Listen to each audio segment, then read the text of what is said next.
मनसे उमेदवारांना केलेल्या आरोपासंदर्भातली एक अपडेट। घरामध्ये 4 मतं आहेत तरी सुद्धा मला फक्त 2च मतं कशी मिळाली असा सवाल करत मनसे उमेदवारानं ईव्हीएम घोटाळ्याचा हा आरोप केलाय। दहिसरचे उमेदवार राजेश येरुणकर यांनी ईव्हीएम घोटाळ्याचा हा आरोप केलाय। तर माझी आई, मुलगी, पत्नी आणि मी स्वतः एवढे आम्ही एकाच घरामध्ये 4 मतदार आहोत तरी सुद्धा मला 2च मतं कशी मिळाली असा सवाल राजेश येरुणकर यांनी विचारलाय। तर फॉर्म नंबर 17C आणि ईव्हीएमचा सिरियल नंबर सुद्धा मॅच होत नाहीये। तसंच 2 दिवस झाल्यानंतर चार्जिंग 99% कसं काय असू शकतं असाही सवाल मनसेच्या उमेदवारांनी उपस्थित केलाय।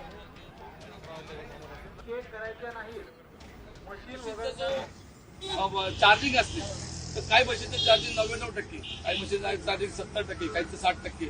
अहो एवढं 2 दिवस मशीनचा चार्जिंग 99% कसं असू शकतं? गोष्ट आहे।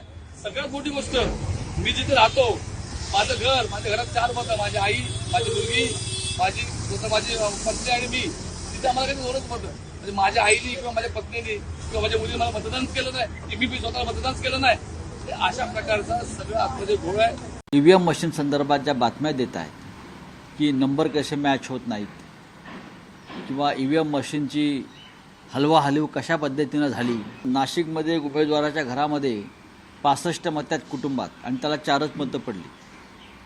कुटुंबात 65 मतं आहेत, त्याची बायको, त्याची आई, त्यांची मुलं, त्यांचे वडील, बहिणी हे एकत्र आहेत आणि त्यांना 4 मतं पडावीत, हे जरा गडबड आहे या सगळ्या ह्याच्यामध्ये।